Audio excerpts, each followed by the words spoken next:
अस्सलाम वालेकुम। आज हम पढ़ेंगे रेडिएशन ऑफ हीट कि रेडिएशन ऑफ हीट क्या है, इसके ऊपर बात करते हैं। इससे पहले भी हमने पढ़ा था convection of heat, conduction of heat, दो तरह के। तो रेडिएशन ऑफ हीट हमारे पास वो प्रोसेस होता है जिसमें हीट ट्रांसमिट करती है एक जगह से दूसरी जगह without material medium. Material medium के बगैर जब हीट ट्रांसफ़र कर जाए एक जगह से दूसरी जगह तो उसे हम रेडिएशन ऑफ हीट कहते हैं। It is the process by which heat is transmitted from one place to another place without material medium is called radiation of heat। इसको हम रेडिएशन ऑफ हीट कहेंगे। ये अलग तरीका है जिसमें हीट ट्रांसफ़र कर जाती है एक जगह से दूसरी जगह, लेकिन मटेरियल मीडियम नहीं चाहिए होता है। जैसे कि आम तौर पर जब हम किसी फायर के करीब खड़े होते हैं उस वक्त भी हमें हीट मिल रही होती है, धूप में खड़े हों तब भी हमें हीट मिल रही होती है। ये जो हीट मिल रही है ये रेडिएशन ऑफ हीट के ज़रिए ही मिलती है। हमें कोई डायरेक्ट कोई मटेरियल कोई मीडियम कांटेक्ट नहीं होता, लेकिन फिर भी हमें हीट मिल रही है, मतलब ये रेडिएशंस के ज़रिए ही मिलती है। जैसे when we stand near a fire we feel warm, हम गर्म महसूस करते हैं because of heat we receive by the radiation, क्योंकि हमें हीट मिलती है रेडिएशन के थ्रू। इसलिए the heat from sun reaches by the process of radiation, जो सन से हीट हमें रिसीव होती है वो रेडिएशन के प्रोसेस के थ्रू रिसीव होती है, covering millions of kilometre distance.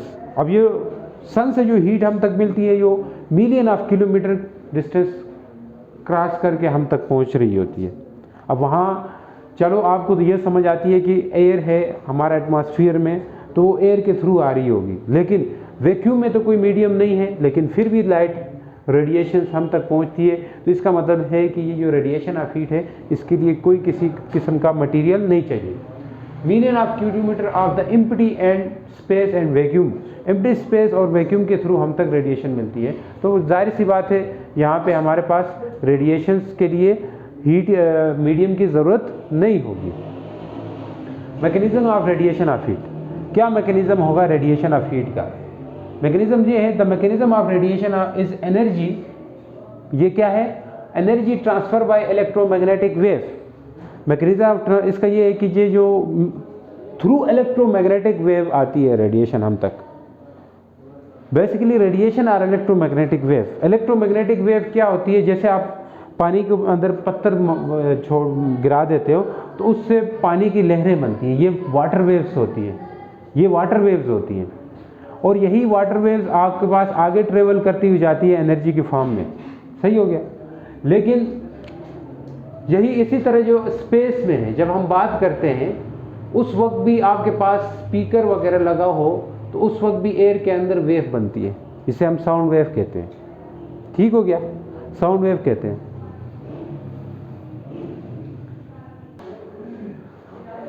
तो मैकेनिज्म क्या है? साउंड वेव प्रोड्यूस होती है, इसके थ्रू वेव आगे जाती है। तो ये रेडिएशन आती है, ये भी हमारे पास वेव की फॉर्म में आती है और ये एनर्जी ट्रांसमिट होती है through electromagnetic wave.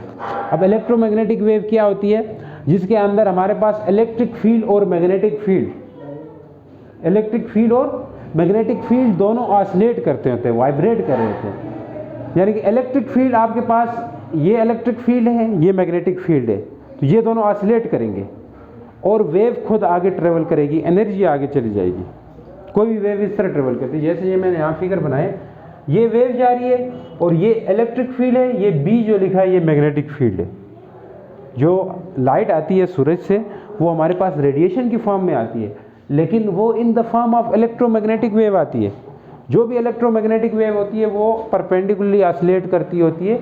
Electric field और मैग्नेटिक फील्ड परपेंडिकुलरली ऑसिलेट करती है। ऑसिलेट का मतलब टू एंड फ्रो मोशन करती है। जैसे ये अगर इलेक्ट्रोमैग्नेटिक वेव है, ये अगर जो आपके पास इलेक्ट्रिक फील्ड है, ये मैग्नेटिक फील्ड है, तो ये ऐसे ऑसिलेट करेंगे। ठीक है, ये जो मेरी बॉडी है ये हमारे पास क्या है? वेव, यानी कि एनर्जी है, प्रोपगेशन ऑफ वेव है, तो ये ऐसे ऑसिलेट करेगी। ठीक हो गया, ये ऐसे ऑसिलेट करेगी, ये आगे जाएगी और वेव ये इस तरह यूँ आगे ट्रेवल करती जाएगी।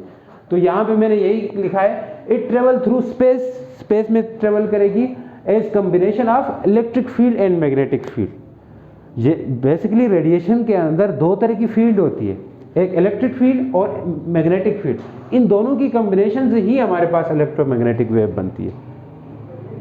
रेडिएशन बेसिकली क्या है, इलेक्ट्रोमैग्नेटिक वेव्स हैं, जो भी वेव होती है वो एनर्जी की फॉर्म में जाती है। जैसे साउंड हमारे पास आता है, ये साउंड भी हमारे पास एनर्जी है, जो एनर्जी ट्रांसमिट होती है थ्रू एयर।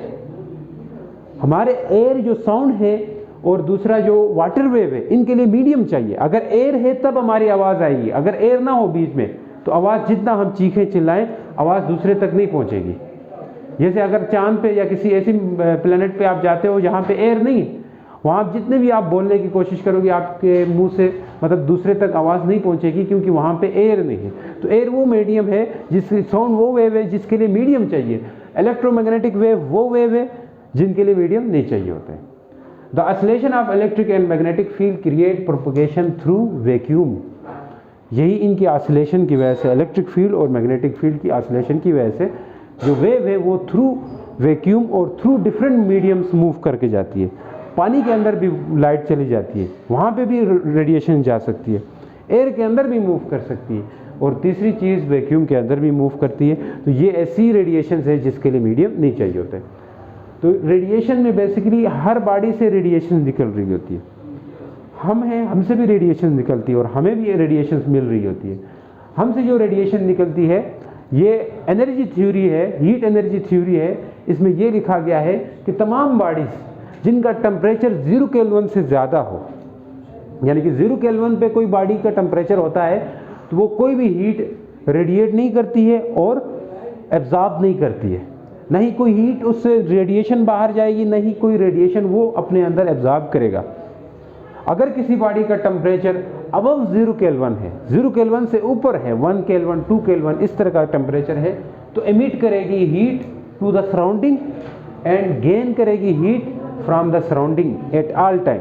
अब हमारी बॉडी का टेम्परेचर 0 केल्विन से तो ज़्यादा है, तो हम इस वक्त बहुत सारे रेडिएशंस एमिट भी कर रहे हैं और बहुत सारे रेडिएशंस एब्जॉर्ब भी कर रहे हैं। क्योंकि जिस किसी भी बॉडी का टेम्परेचर अगर 0 केल्विन से ज़्यादा होगा तो हीट अपने में से एमिट भी करेगा और एब्जॉर्ब भी करता है। उम्मीद करता हूँ समझ आई। मिलते हैं नेक्स्ट वीडियो के साथ, तब तक के लिए गुड बाय, अल्लाह हाफिज़।